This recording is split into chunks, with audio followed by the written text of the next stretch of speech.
Hey everyone, this is John Cote, and welcome to a very special episode of Healthcare Elsewhere. Today, I am very pleased to have as our first video guest, we're having both a video and an audio podcast version here today, is Mike Koenigs. Mike is an entrepreneur, a software genius. I've been using the software that he's created for many years now. It's been over 5 years, and he basically gave me the training and everything that I needed to kind of get me to where I am today. So I consider him, a mentor and a friend. And the reason he's on the show today is because he had something happen to him that was almost catastrophic, really, in his life with regard to, a big surprise with his health. And we're going to talk about that and how he traveled to take care of that issue. So, Mike, thanks very much for coming on the show today, buddy. It's my pleasure, John. It's great to be here, and it's great to be alive. Yeah, no, absolutely. I appreciate that. So about 2 years ago, you had something come up in your life. Why don't you, take us there? Where, what happened? What was going on in your life? You've got this great life, beautiful wife, great kid. You're living in San Diego. I mean, you're on top of the world. You're a famous entrepreneur working with world-class people. And all of a sudden, what happens? Well, I don't know how graphic I can get, but the bottom line is I was bleeding from the netherworld, I guess you could say, and I went into a doctor, and they, I got misdiagnosed over a period of about 8 months. Finally, I went in for a colorectal exam, and the doctor came out who had done the exam, and he said, "You got a 5.5 centimeter tumor in there." He goes, "I don't even need the biopsy reports to tell you got to get that thing out of you fast." He says, "I recommend." It was like a Wednesday. He says, "You should be in here a day from tomorrow and get that thing taken out of you, or you're a dead man." Wow. And so at the time, I had a business. I was in the process of buying out my business partner. I've got, at that point, a 9-year-old son, my wife. Mm-hmm. And, there were a lot of crazy things going on, an enormous amount of stress. And depending on your point of view or anyone's point of view, there's generally an emotional cause of the disease as well as what could have been. It turns out I had genetic profiling done, all sorts of stuff done. Mm-hmm. But the bottom line is I was diagnosed with cancer, lower colorectal, and when they staged it, it was stage 3A, Ooh. Which is pretty bad. And as I talked to a variety of doctors, immediately made some calls. We ended up waiting a couple of weeks because my wife said, "Let's talk to everyone we could." I ended up getting, at that point, 11 second opinions because she used to work for Deepak Chopra. So for her, we had a lot of access to integrative doctors and professionals. And so we weren't going to take any risks. And I wanted to just find out what the math was, like what were the chances of survival. And at that point, we used to represent a hospital that was actually located in Mexico that did integrative work. Mm-hmm, mm-hmm. And immediately that's where our minds went. And we were talking to everyone from Deepak to a lot of other integrative doctors, and all of them said pretty much the same one. I'd say 85%, 90% of them said, "Cut that thing out of you now, or you will be dead."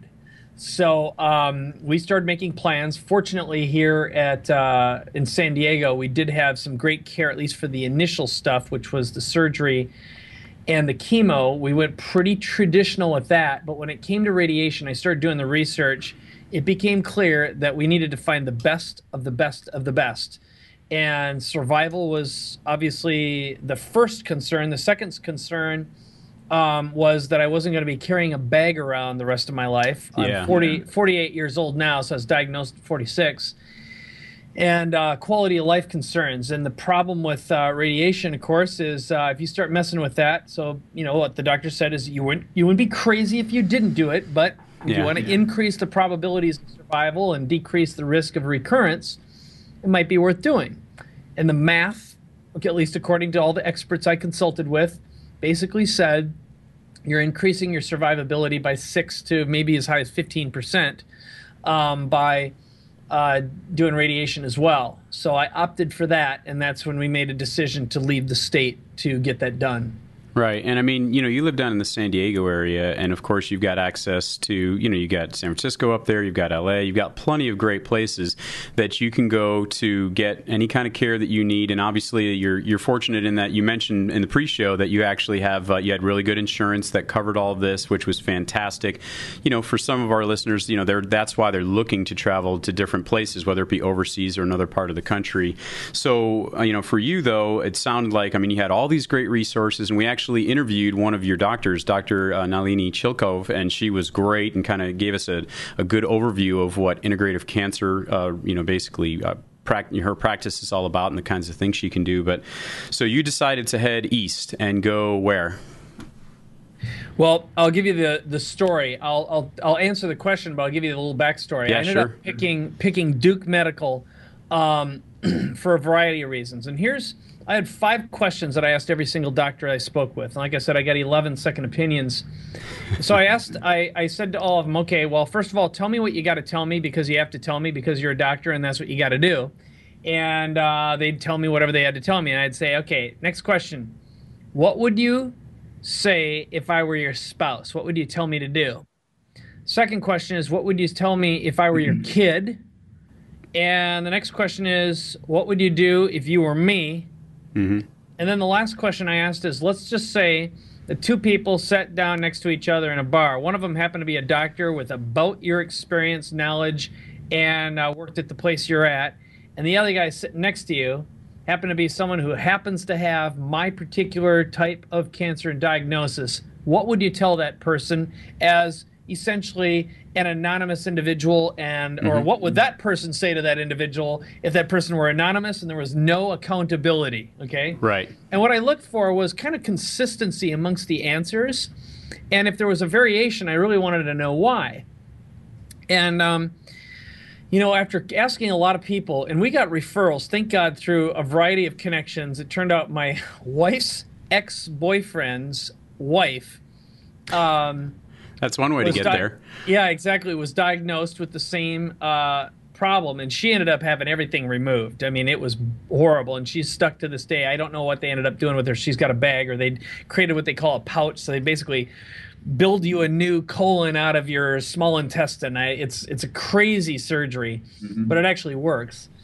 But anyway, I ended up talking to this doctor who had been at Duke, and he has been practicing. He is specifically a colon colon radiology oncologist, radiation oncologist. Been practicing for 31 years. Long time. And yeah, exactly. And I learned, of course, that in the process that Duke had unbelievable equipment. They had like 7 machines, some of the latest stuff, but it had been installed and working for several years. Right. And I just liked him. And it's funny that it would come down to something like that, but it wasn't like, I wasn't looking for someone to tell me what I wanted to hear. I wanted to, find out who had the most experience and the highest probability of success, who could speak pragmatically with just no BS. And I just immediately loved this doctor. And so really it comes down to know, like, and trust for you. You've been teaching me that for years, and how we connect with people, and that's really what we're trying to do with the show. I really appreciate you sharing that, and those were great questions, by the way. We've heard that same thing, and it actually has changed people's lives by realizing that, hey, just because your doctor says that, no, you're done, there's nothing else we can do for you, that's not the final answer. Nothing's the final answer, and I think it really comes down to you got to have your faith in yourself. You got to have faith if you're a spiritual person in a higher power, and be willing to ask for support and help, and also be willing to ask a lot of questions. Because here's the other thing that's so important is, just because they say so doesn't mean it's so. And just because they give you an answer doesn't mean it's the answer or the right answer, because like anyone, doctors are very, very busy people. There's a lot of variables going on. They're overwhelmed with immense amounts of paperwork and BS. And my observation after going through this and after talking to all my doctors and getting to know them as human beings and people is they get to spend 15 to 20% of their time doing what they love to do and what they really care about, which is saving lives and helping people, and 80% dealing with a garbage system that beats them up, chews them out, and spits them out, right? Yeah. It's not pleasant or easy to be in our current medical practice today. And I don't, you know, I feel for all of them because they just have to deal with hell every day. Not to mention they've got people that they genuinely care if they exist, right? If you survive, they're invested in they get success. Scheduled within an inch of their life, right? I mean, you know, you're lucky if you get 5 minutes with them half the time, and you know, and that's one of the things that we get over and over again in our interviews. People are talking about, you know, going to other countries. One of the things they like about it is, you know, I had someone today. I actually interviewed him. He is just recovering from back surgery. He's in Germany right now, and you know, he spent almost 2 hours with the surgeon talking about his surgery. I mean, you just, you know, it's not that they don't care. They just don't have the time because of the way the U.S. healthcare system is. And I couldn't agree with you more that, you know, there's got to be a better way, and that's what we're trying to help people discover here. Yeah, and I can speak from experience that I represented and marketed an alternative integrative hospital for almost 7 years that did alternative cancer and that kind of thing. And I got to see firsthand the incredible care and the systems. And what I can tell someone is, do not be afraid to look at healthcare outside of the United States because the culture difference often actually works to your advantage. You're going to get a lot more attention and a lot more care and a lot more time.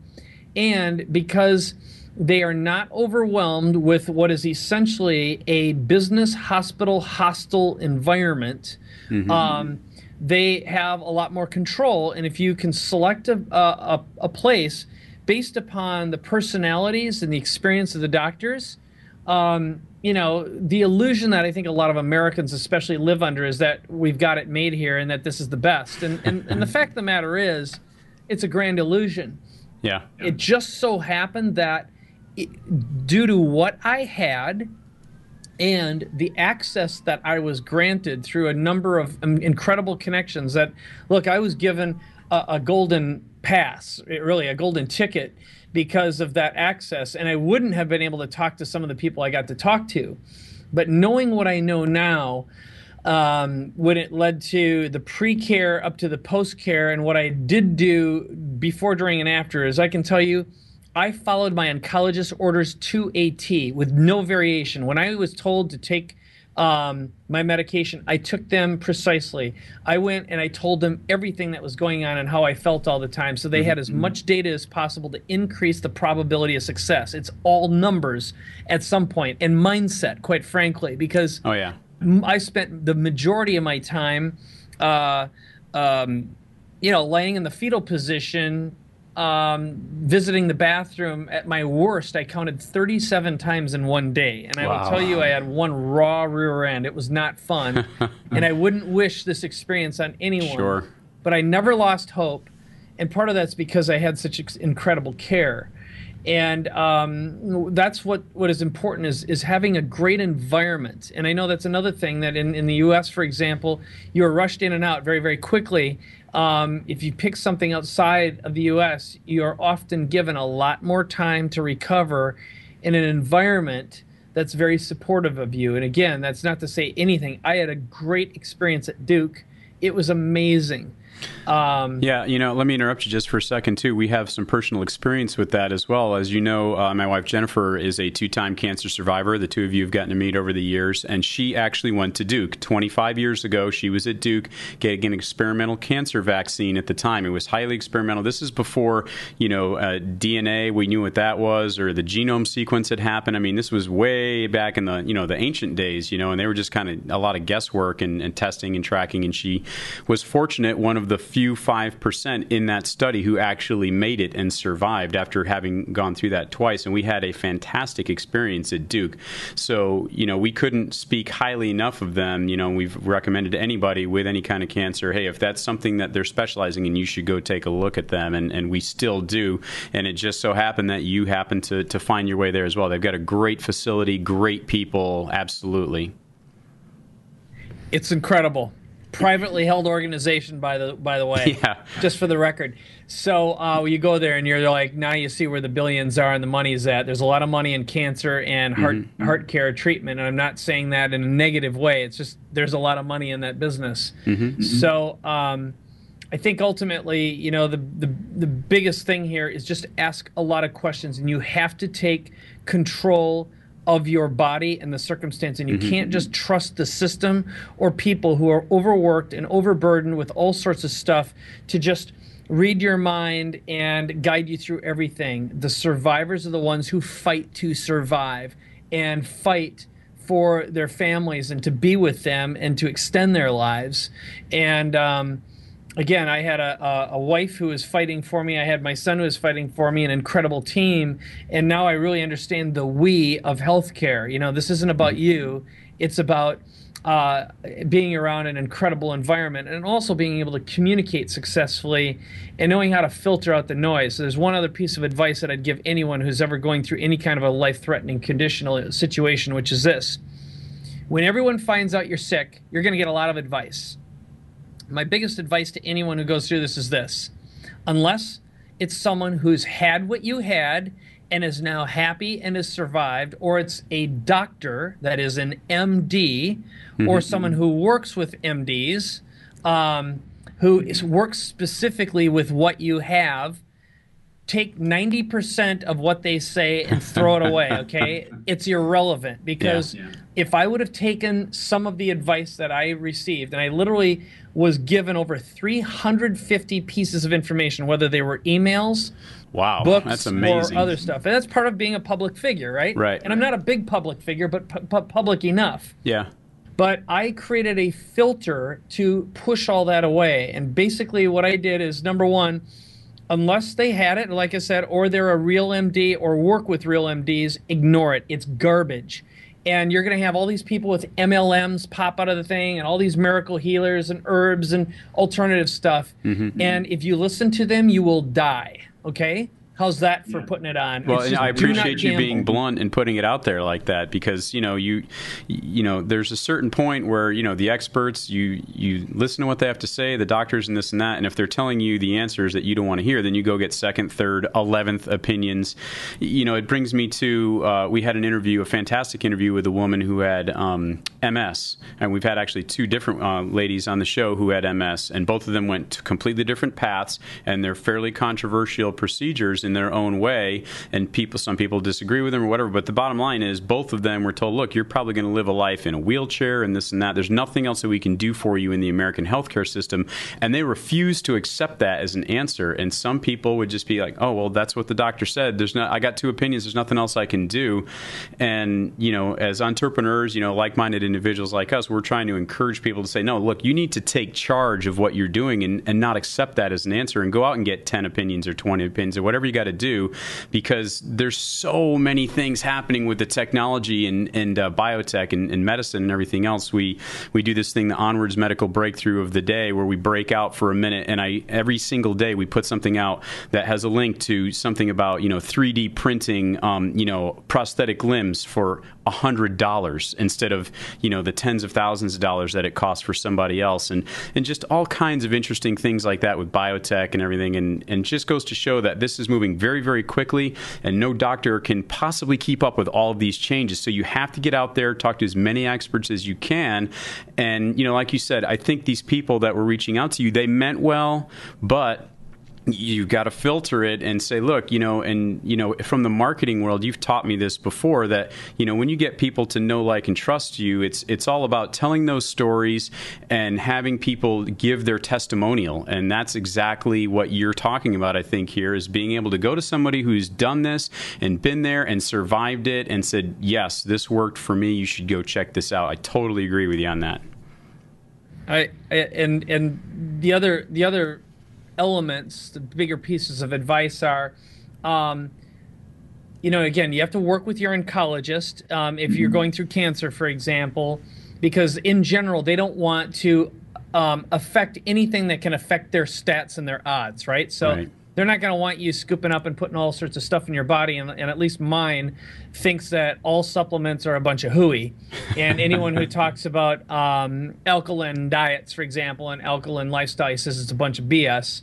And he comes from a place, and he happens to be Indian, by the way, and he came from 3 generations of Indian doctors. Right. Very fascinating. He comes from a very strong Ayurvedic background, and yet he is a product of traditional medical. So the point being, you do have to look and say, okay, what feels right to me and what resonates? Because I think, like anything, there is part of your survival comes down to your mindset before, during, and after all this. But it does come down to keeping your body clean.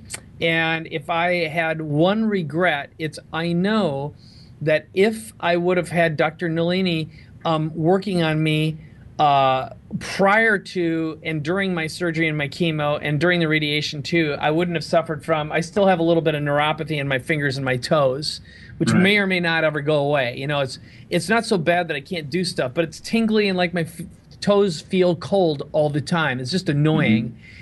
And I probably wouldn't have that. And I go see an acupuncturist twice a week now. How's that working out for you, by the way?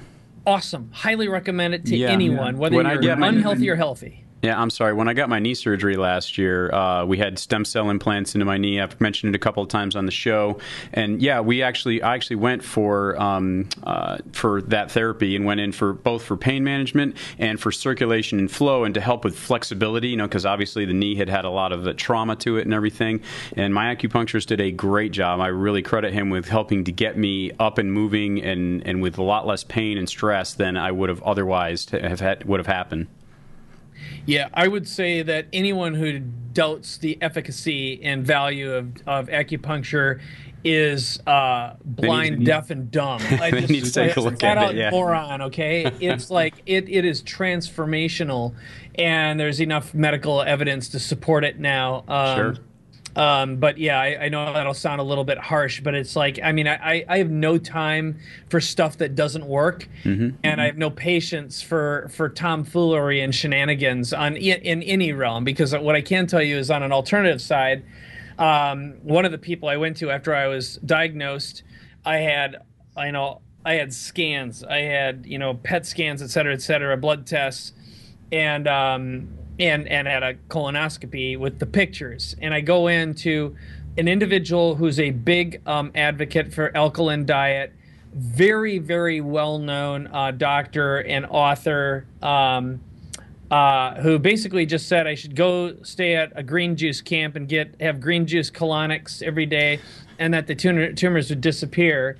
And a year and a half later, this guy was indicted, and he is now facing multiple felony charges for misdiagnosis and also practicing without a medical license. So what I will tell you again is beware of quacks.